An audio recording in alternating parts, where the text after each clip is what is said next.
What up, snitches? I'm the Animaniac, and I'm here with my friend Josh. Hello again. So, you ready to indulge in some Animaniacception?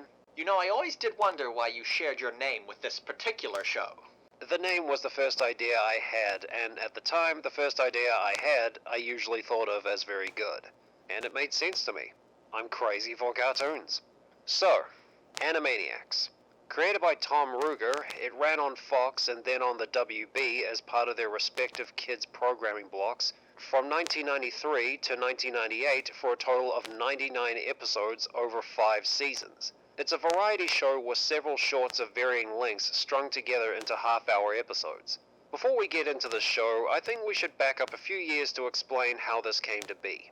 In 1988, a film about a bitter alcoholic PI trying to clear a toon's name in a murder case titled Who Framed Roger Rabbit was released in theaters to critical and financial success.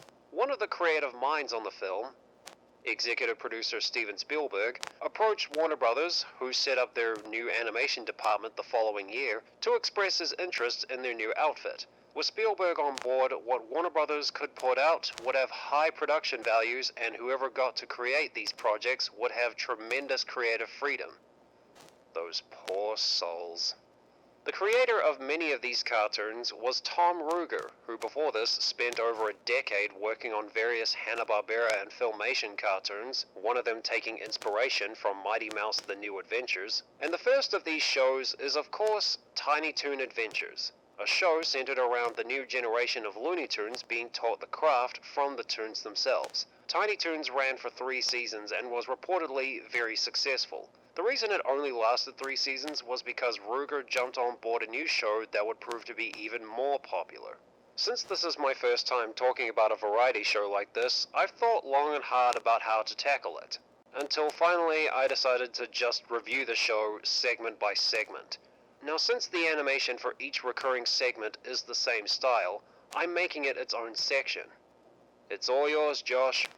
If there was any one man who could simply command a better quality of animation on television, it was Steven Spielberg. At the height of his powers, his name alone saw just about every major media conglomerate loan their legacy characters to Disney to appear in Roger Rabbit. The man could part the Red Sea if he wanted to. There were high hopes for some form of continued Roger Rabbit franchise, but the collaboration between Spielberg, Disney, Zemeckis, and Williams proved to be a once-in-a-lifetime phenomenon. Having gone their separate ways, Disney to produce Roger Rabbit shorts and focus on new animated features, Williams to continue his work on his dream project, The Thief and the Cobbler, and Zemeckis to his Back to the Future trilogy, Spielberg made a deal with Warner Brothers to produce new cartoons in the Looney Tunes tradition. The solution found on the production side of Tiny Toon Adventures was the employ of multiple animation studios working on multiple shorts concurrently. The system would be used again on Animaniacs, with most of the same studios contracted to work on the new series. Let's start at the top. TMS, or Tokyo Movie Shinsha, is generally agreed by fans, including myself, to be the best animation house to work on the series. Founded by Yukata Fujioka, apologies if I'm not getting that pronunciation right, famed for the contributions of Hayao Miyazaki before he left to form Studio Ghibli and the groundbreaking anime film Akira, the studio began taking on outsourced work from American productions after the box office failure of Little Nemo in Slumberland. TMS was the only studio able to ape the Golden Age style of American animation with any real success. Their character work on Tiny Toons was so impressive that they were the sole studio chosen to produce the direct-to-video Tiny Toons movie, How I Spent My Vacation. The characters are drawn with dimension, but also capable of extreme exaggeration in the Warner tradition. On Animaniacs, TMS was often called on to animate the segments the American crew suspected would be big hits. It's no coincidence that the famous Yakko's World segment is animated by TMS. Think how easily this kind of material could have been easily mishandled and lifeless by another studio. But, in the Japanese animator's capable hands, even pointing at countries on a map is done with character and style. TMS animated the theme songs for Tiny Toons and Animaniacs. I always got a thrill watching my Animaniacs VHS tapes when it would fade from the black and white newsreel of the stars segment, which gave something of a backstory to the Warner siblings, and would push right into the water tower, transitioning to color to begin the insanely catchy theme song. You can see in the Animaniacs intro, as well as their animation, which would be reused for the Pinky and the Brain series intro, their uncanny ability to draw physical objects moving through space. The push-in on the Warner's water tower is a masterpiece of stylized yet totally solid draftsmanship. Another studio, who I'll discuss shortly, animated the original Pinky and the Brain intro and attempted a similar in-camera animation shot, moving from the mice's cage, out through the office, to a mouse-eye perspective of Acme Labs. You have to admire their ambition, and I certainly couldn't do any better than this. But to the eagle-eyed animator, you'll notice objects warping and not maintaining total solidity. When TMS reanimated the shot, the result is a flawless piece of animation ingrained in the memory of every kid who laid eyes on it. TMS was also the only studio who could not only interpret the designs of contemporary celebrities, a throwback to the Warner's tradition of caricature, but also make them move and act without simply looking like big, ungainly heads with exaggerated features. I won't break down the way TMS handles all the characters, but I always think of their work as being solid but angular. The eyes always look like they're actually set into the flesh of the skull, rather than merely sitting on top of them. Little flourishes like highlights on the eyes make their characters look especially charming and ripe for toyification.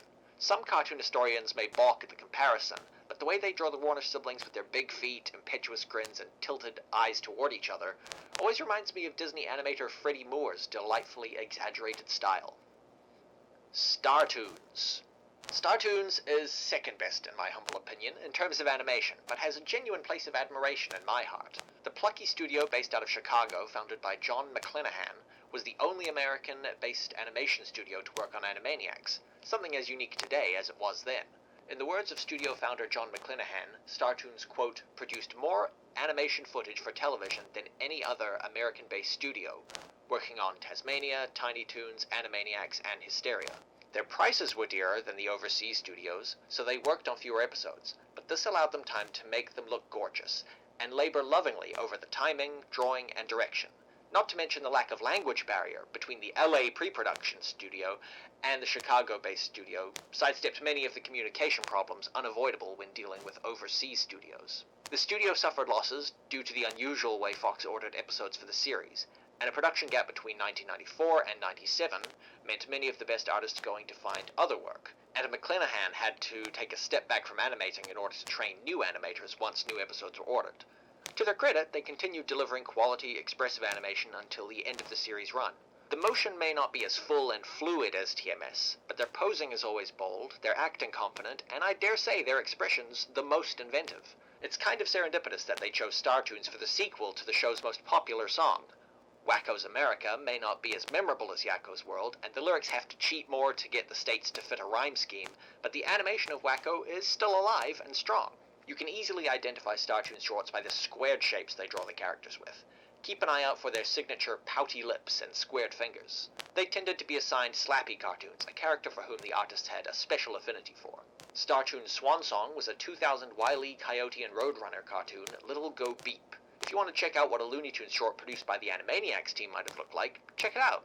Without the rigorous deadlines of weekly TV animation, they're really able to show off, and they actually credit all the animators and artists. Hint hint, HBO. The studio formerly known as Cuckoo's Nest, now known by the much funnier name, Wang Films, is a prolific Taiwanese animation studio based out of Taipei and actually owned by the Taiwanese government. Go fig. Their laundry list of animated productions for film and television is too many to name. Just check out their Wikipedia page and be amazed by the sheer breadth of work and range of styles they've had to accommodate. As for their work on Animaniacs, they consistently delivered good, workmanlike animation from episode 1 to episode 96. Their consistency must be why they were chosen to work concurrently on the Pinky and the Brain series. Another notch in their belt was being chosen to animate the only theatrically released Animaniacs short. I'm Mad. Even if the animation is nothing you wouldn't see in a typical short presented in widescreen, I'm not sure why they didn't go with one of their A studios for such a prestige cartoon. Ugh, I'm mad. One of the few times I've ever been really annoyed with the Warners. Yakko and Dot especially. Wakko, not so much. They fight all the way to the circus and when they head back home. One way I can look at this short in a positive way is that the writers are mocking parents who hardly keep their kids under control. But that still doesn't dismiss the annoyance I feel. If me and my brothers ever did something like this when we were kids, my parents would threaten to turn the car around and go home if we kept that nonsense up. Or me if I ever have kids. Continue. You can recognize them by the way the Warner's eyelids are a floating point sitting above the eye, and their teeth are often represented as simple white bars. Sometimes one eye will be wildly larger than the other. Wang Animation lacks the personality and style of TMS and StarToons animators, who seem to really strive to bring their characters to life. Wang, for the most part, hits the beats they need to, and the quality of the drawings and creativity of expressions will vary wildly depending on who's animating and how late in production the short was. All that said, they're certainly more lively than some of the studios to follow. Freelance animation. Freelance animation had worked, presumably shelved until they needed to use it, the last of which is another shoddy KaBoom in episode 69. Nice. Another long-lasting animation studio, working on the first 4 seasons, was South Korean studio ACOM Productions, the name being an acronym of sorts of Animation Korea Movie. They worked on the first 4 seasons of Animaniacs, typically handling Goodfeathers cartoons and most of Chicken Boo's skits. In the 90s and early 2000s, they rivaled Wang in terms of sheer productivity, animating an impressive 200-plus episodes of The Simpsons that seems to have run its course when the show went digital. Their Wikipedia page and website doesn't make it clear whether they are still in active production, but the most recent project they have listed is some work on The Simpsons movie, which, if you need a shocking reminder, came out in 2007. The animation can be difficult to distinguish from Wang. It's good and workmanlike. The drawings range from fairly solid and expressive to mushy and dead-eyed depending on the artist. You can identify ACOM scenes by the way they draw the Warner's eyes as simple ovals without any angle on them, which makes them look slightly dead. They'll often draw rows of individual clenched teeth to really express rage. There are also a few notable attempts at more daring feats. This is the studio that animated the original Pinky and the Brain intro before TMS reanimated it, including the ambitious move from the mice's cage to outside Acme Labs. Another example of this is in the first Goodfeathers cartoon. Clearly wanting to show off what they could do, there's several scenes with the characters walking through animated backgrounds. As mentioned, these ambitious moves weren't always flawless, but still impressive. Another of my favorites was in I Got Your Can. The choice to have Candy Squirrel, nearly mad with paranoia as a held painting, only having her pupils move when she hears a knock at the door, it's so damn creepy. These little experiments became lesser and lesser as the series wore on, and they were finally replaced for the Season 5 run, unfortunately with even lesser studios. And the last studio I'll cover in any great detail, New Zealand's own, Freelance Animators New Zealand. I have a personal connection to the studio that I'll get to in a moment. Studio founder John Ewing was born in Wichita Falls, Texas, and made a name for himself working on Disney's Silver Age classics 101 Dalmatians, Sword in the Stone, Winnie the Pooh and the Honey Tree, and The Jungle Book before founding his own studio in 1989. With virtually no animation industry to speak of in New Zealand at the time, Freelance Animators New Zealand quickly became our premier animation house that doubled as a training ground for new animators. They got their start on Tiny Toons when they were still looking for any satellite studio who could create Warner Brothers-style character animation, as well as an episode of Goof Troop and Darkwing Duck. Their work was decent enough to merit work on Animaniacs, and they ended up producing 14 segments. Unfortunately, this was where their limitations as a studio began to show. The unanimous consensus is that Freelance's work on Animaniacs is some of the sloppiest. Characters move like bags of water and rarely appear as solid living creatures. The Warner siblings are particularly challenging characters to draw, when you consider the eyes and consider how they're meant to sit on the face, which is why the easiest way to identify a studio's work is how they interpret the Warners. So it's a shame that Freelance was mostly given the Warners to animate, since they're already difficult to draw, and their interpretation of them is often off-putting or downright repulsive. Freelance's Warners often have more circular pupils than the other studios. Also probably didn't help the studio's reputation among fans that they solely animated the much-reviled KaBoom, which had the winning combination of one joke coupled with Freelance's sloppy animation. I want to defend the animators to the extent that it's not all bad. Much like Wang or ACOM, the quality of animation can change from shot to shot. Sometimes the work is on par with their peers, but often dips below par. I would speculate this is because many of the animators were new to the industry, and being assigned hard-to-nail characters like the Warners would be a challenging first assignment. Ultimately, their work didn't warrant them being asked back for subsequent seasons.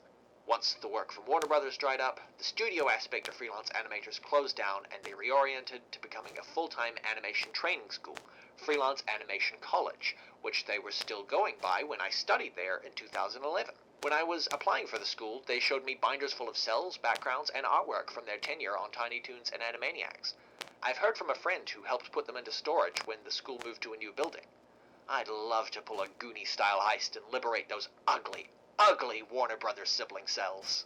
I was also present for a talk with John Ewing during my time at the school, And while for the most part, God bless him, his stories went on like Cappy from the freelance segment Animator's Alley, he did grace our whiteboard with a drawing of the Colonel from 101 Dalmatians, which we didn't erase for the rest of the year. In my final year, the college rebranded its slightly confusing name to the more prestigious Animation College of New Zealand, which, yes, means I now appear to have diplomas from 2 different institutions. More recently, faced with the problem of producing too many animators graduating and not enough industry to employ them all, particularly the 2D students, the school was absorbed by the UB College of Design, creating a tertiary college where animation is just one of many graphic and media design courses available. It's a practical move, but a slightly sad end for what they had hoped would be the beginning of a large export industry for our country. There are a handful of smaller studios who picked up work toward the final seasons of the series. Varga from Hungary, Coco Enterprises, South Korea.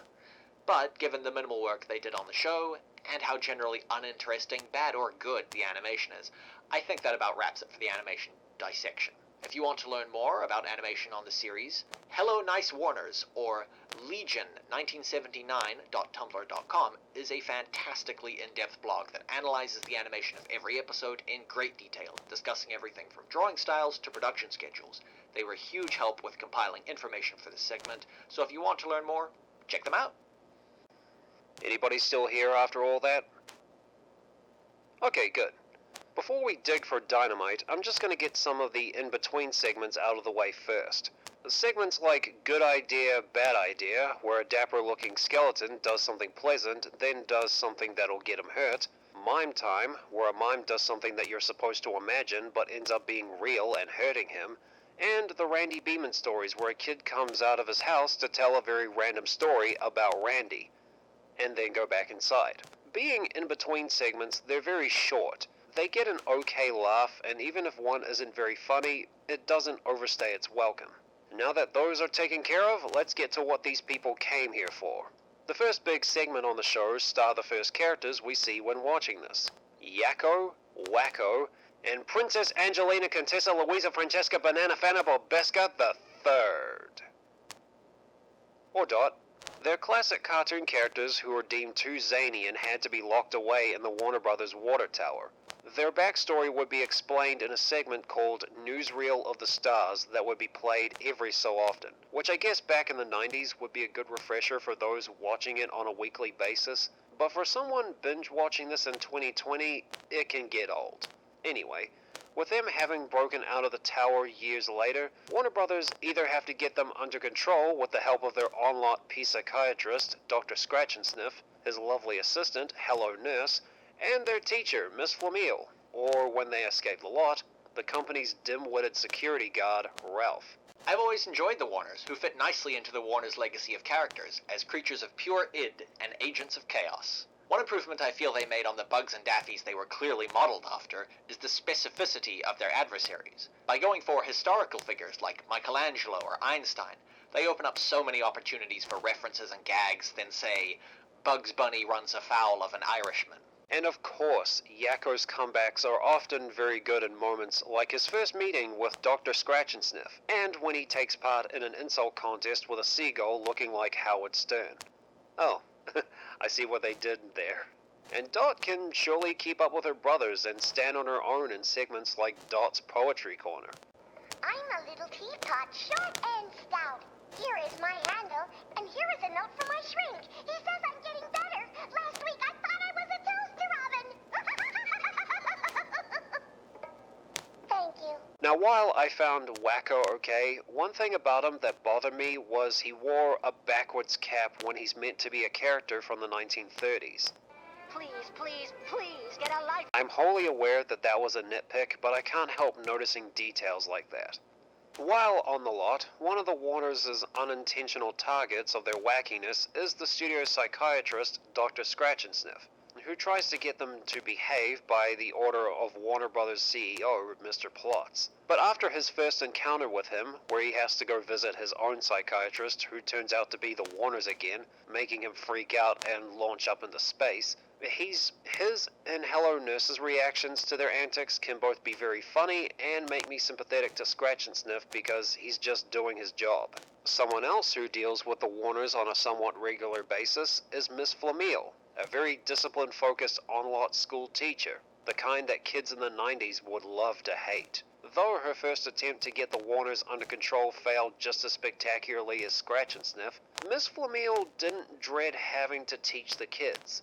In fact, in some instances, she even adapted to their style, like when they played Jeopardy, which had the Capitals of All the States song.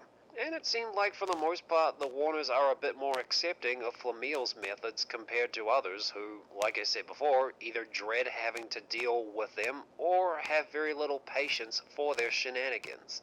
And when the shoe is on the other foot, like with the Warners' encounters with the nanny who looks like Julie Andrews from The Sound of Music and Elmira Duff, they prove to be just as funny and very cathartic if their antics grated on you. The next segment stars Pinky and the Brain, a pair of lab rats detained at Acme Labs. Pinky is the smiling, dim-witted lackey who often gets on the nerves of his fellow lab rat, Brain, one high on intelligence but low on patience for his fellow inmate. Every night they break out of their cage to enact plans for world domination, only for them to fail for some bloody reason. The best characters on the show, and once again, though it may be sacrilege for some Looney Tunes purists, I feel these characters improve on Warner Brothers traditions. We have seen the tall, goofy guy paired with the short, brainy guy a dozen times. We've even seen this done with a pair of mice in the form of Hubie and Bertie. But that their goal isn't simply to find food or catch prey, but to take over the entire world, is such a refreshing twist on this tired formula. Brain's cool seriousness and his Orson Welles voice is also an inspired change from the typical New York wise guy you often see in these pairings. I'd also like to briefly mention how perfect their character designs are. Making them pink and white lab rats helps distinguish them from certain other animated mice, and the red gumball noses are a neat visual connection to the Warners. Brain's design especially, with his drooping jowls, heavy cranium, and slightly pointed ears, make him look exquisitely cerebral. I'm also one of those people who feel that, despite being the best characters on the show, they worked better in short segments than full episodes in their spin-off. At 22 minutes, the stories feel a little stretched out and padded with non-sequitur references to stretch them out even more. The news that they'll appear in a segment of every episode of the new Animaniacs is exactly how they should be treated. Slappy Squirrel is a retired cartoon star from the Golden Age, spending her twilight years still getting into trouble, whether it be going toe-to-toe with one of her old foes, or just dealing with whatever modern fad Skippy is going through whenever he comes over. Next to Pinky and the Brain, Slappy and Skippy are generally agreed to be the next best characters. A cool older aunt with a cynical edge and her wide-eyed nephew who thinks she's the coolest was a dynamic you didn't see often in animation. Not to mention her ethos of resolving every problem with violence made Slappy a lovable rebel against the moralist crusaders who wanted cartoons to only depict wholesome values. Pinky and the Brain starred in a full episode of Animaniacs as a sort of backdoor pilot to see if they could carry a series before they were greenlit for a spin-off. A similar situation appears to have been tried with Slappy and Skippy in episode 83 of Animaniacs, a whole episode dedicated to one Slappy story. It's never been confirmed, but I imagine they were feeling out whether or not they could squeeze another spin-off out of these squirrels. Unfortunately, the episode gets unnecessarily maudlin and just isn't as strong as the shorts. With that episode, I thought they were going for what Ren and Stimpy did with Son of Stimpy, except have it be taken seriously by not having the center of the drama be flatulence. I did feel for Slappy and Skippy in that episode, but the ending did leave with an unanswered question about the custody of Skippy. I guess they ran out of time to properly explore that part of the story. Personally, I'm holding out hope that they use the idea Nathan Ruger, voice of Skippy, came up with for the new Animaniacs series, wherein Skippy is now an unemployed gamer who still lives at home, much to the chagrin of his aging aunt who wants him out of the house. Seems rather relevant to all of us stay-at-home millennials, no? Next is Rita and Runt, a stray cat and dog who escape the pound to wander the world and find a new home. The most maudlin of the regular segments, and also prone to formula.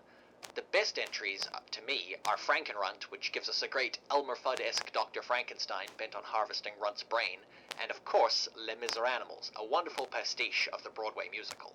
Yeah, that moment in the first episode where Rita goes to free Runt was forced because of this line. Me and my overused cliches.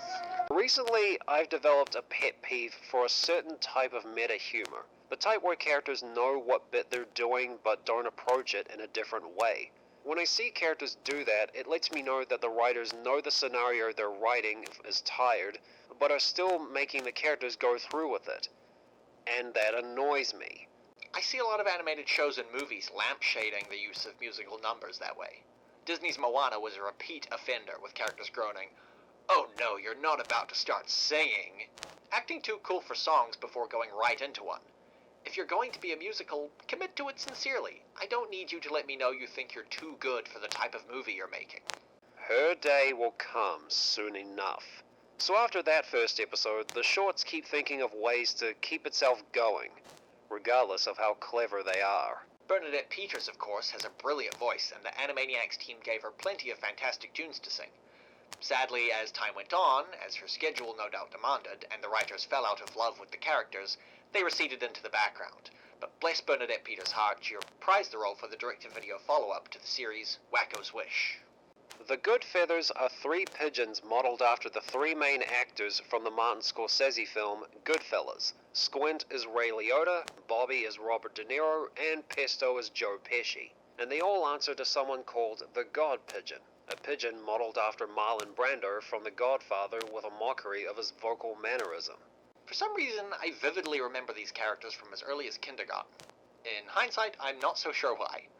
The stories are more varied than the formula of Rita and Runt or Mindy and Buttons, but still seems like they're grasping at straws. The catchphrases are funny enough, and work on a darker level when you know the context of the movies they came from, and the God Pigeon is always good for a laugh. I've been a Martin Scorsese guy ever since I got Goodfellas and The Departed for my 16th birthday. And back when I had a subscription to Fatso, I rented several of Scorsese's films, and I've enjoyed watching them. The Goodfeathers seem to have an alright foundation for its own unique identity, but instead we got a parody of West Side Story where the birds fight to protect the statue of Scorsese, an episode where the boys play extras in Alfred Hitchcock's The Birds, and one where they do a foghorn leghorn routine by tricking a young bird into thinking they aren't pigeons but someone else are pigeons in the batch of episodes they had. I consider these three one of those segments that look like they have plenty of potential, but they don't tap into it well enough. If the Goodfeathers are ever brought back for the reboot, I'd like to see them make references to other Scorsese films and other gangster-related media that came out since its original run, like The Sopranos and Boardwalk Empire. Mindy and Buttons are a little girl who constantly wanders off and a dog who tries to keep her safe only to be met with pain and unfair punishment. This series to me is the clearest through line to Roger Rabbit. This is just reprinted Roger Rabbit and Baby Herman. Again, the team's talent for amusing catchphrases and recurring bits comes through. "Okay, I love you, bye-bye," is adorable. The team seem to really have a talent for the sort of weird things kids would say. I'm thinking of Baby Plucky's "Water Go Down the Hole," and of course, the rambling Randy Beaman stories. Yeah, at first I was a little mad at how Mindy acted at Buttons' pain with her saying stuff like, "Silly puppy." But those routines where she annoys people by asking why constantly, along with the catchphrases you mentioned earlier, made me warm up to her. I don't think it's a bad series. In many ways, it works as well as any chase cartoon from the 40s, but it also depends wholly on the invention for gags, depending on where the story is set. Yeah, but after a while I found these shorts so repetitive that I started paying attention to what happens at the beginning of each cartoon when the mother leaves Buttons in charge of Mindy. I gathered at the time this came out, parents were protesting media as a way of protecting their children while ironically neglecting them. And that's what sets off the events of each cartoon. Okay, lady. I'm your mother. Call me Mom. Okay, lady. She'll call you that when you start acting like one. Chicken Boo is a giant chicken who disguises himself as a human. The shorts generally go like this. Boo is built up as someone with tons of respect and acclaim in his field. Somebody suspects him to be a chicken. Everyone else shuts that person down. During a display of some kind, Boo is revealed to everyone that he is a chicken, and he's chased away. And the cycle starts over somewhere else. Always funny. Love that chicken. Really? Where does Chicken Boo succeed where KaBoom fails? Because they technically live off one joke. Well, like a lot of classic Looney Tunes that these are sort of based on, they're often a repetition of one joke. I'd say that Chicken Boo's disguise being believed by everybody except one person who can see that he's clearly just a giant chicken is a funny joke on its own. Whereas KaBoom's "my daughter is a crazy psycho monster" to me is less funny. I'm glad you like them. I was confused at every time they chased him out, and after a while they just became like, whatever, because of how repetitive they are. Flavio and Marita are two loaded hippos, in both meanings of the word, who think they're hip and trendy and move from the jungle to the big city. That's it on their end. Oh wait, there is this nature observer who tries to protect the hippos from the dangers of the city, but ends up getting hurt herself. I guess they were wanting to make fun of yuppies and the nouveau riche, but these characters never really went anywhere. The best cartoon starring them isn't really about them. It's about Richard Lewis as Noah putting up with them aboard his ark. Indeed they didn't. Katie KaBoom is a normal teenage girl, until she gets emotional and changes into a hideous monster that ends up destroying her family's house. I understand that that's the premise, but like with the Buttons and Mindy shorts, I've become too sympathetic to the family when I see what they have to deal with every time Katie throws a fit to laugh. I mentioned this already, but this is such a forgettable segment. I think maybe the writers thought they'd mined enough comedy from their younger children, why not do a cartoon about raising a teenager? But it comes off as a very dismissive boomer parents' view of their teenage daughters being actual monsters. The only thing that can save a Katie and KaBoom cartoon is the Monster of the Week design, which isn't always that creative. And the last segment in this show of significant note is Minerva Mink. And she's, well, a mink who drives men crazy with her looks, whether she intends to or not.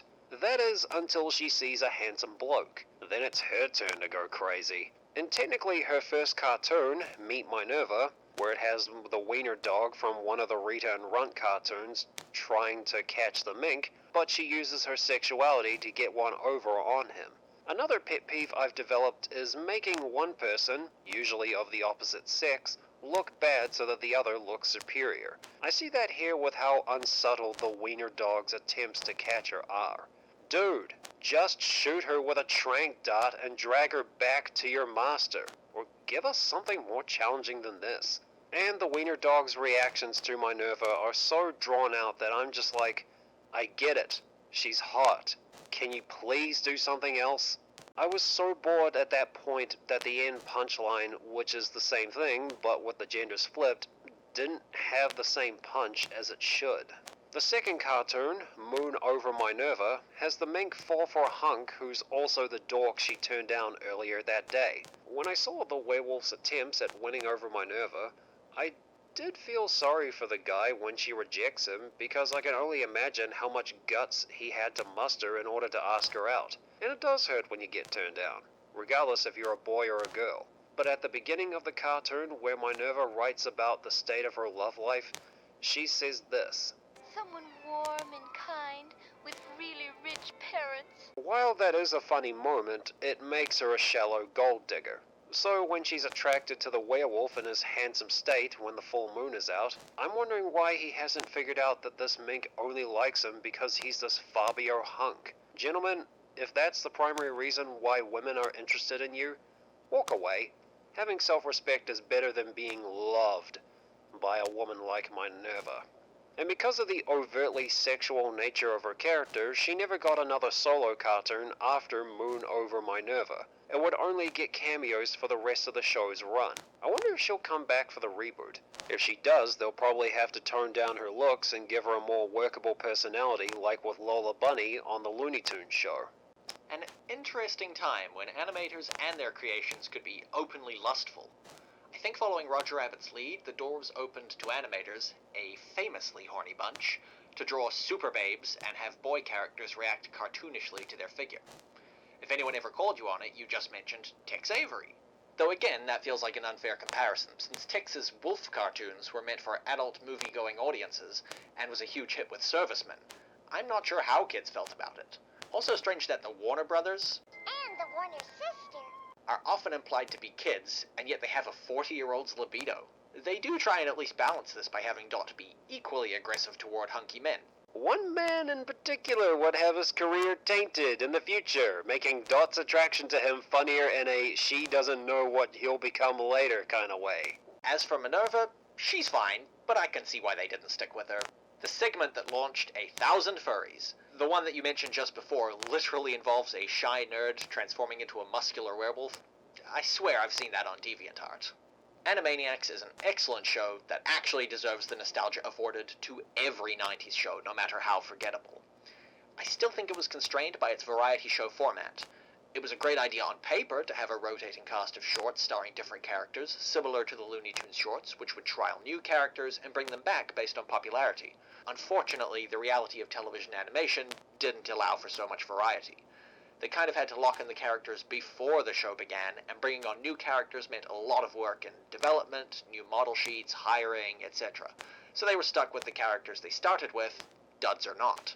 Is that a gay old time from you? It certainly is. Well, Animaniacs reintroduced generations to the golden age of animation with fantastic TV animation, entertaining characters, catchy songs, and clever writing. And despite what issues I had with it, this was a gay old time. I'd also like to talk just briefly about Wakko's Wish, the direct-to-video sequel, which I think has some serious flaws. The tone is unbearably sentimental for a show that was famous for irreverence. I guess because it's a movie, they wanted to have some kind of emotional stakes, but they wanted to have their cake and eat it too. We get sappy moments of Dot dying of a mysterious ailment, which they then undercut with snarky asides that deflate any potential drama.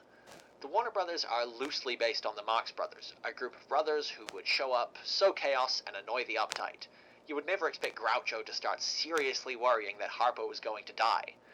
I would have preferred a more straight comedy myself, plus trading the sunny tones of LA Burbank where so much of the show takes place for a snowy European village seemed odd. I think Ruger and his gang really loved the Disney Renaissance movies, especially Beauty and the Beast, which they referenced repeatedly, but the satire always felt half-hearted because I think they really admired the movie. I think they wanted to have something of a Disney film of their own, but the Animaniacs cast are an odd fit for this kind of story. Apparently Ruger and the gang had more ideas for direct-to-video sequels, including the ideas to set the Warners in World War II, the Middle Ages, Dickensian London, and more, which you can see a poster of on Tom Ruger's blog, Cartoonatics. So how do you feel about their return? I'd been worried that Hulu, a smaller streaming site, wouldn't be able to afford the lush production values of the original, which cost nearly $1 million an episode. Sure, they can afford to make a Rick and Morty clone, which uses rigged animation, but how could they possibly imitate the full animation style of the original? But, in the wake of so many wonderfully animated streaming shows like Green Eggs and Ham, and more especially the Looney Tunes cartoons on HBO Max, we're seeing streaming sites really put the effort in to make their shows look beautiful. And hey, maybe with the benefit of digital animation tools combined with talented artists, we'll get that same rich style of character animation without the strange sloppiness and floatiness that plagued some of the studios who worked on the original. Freelance.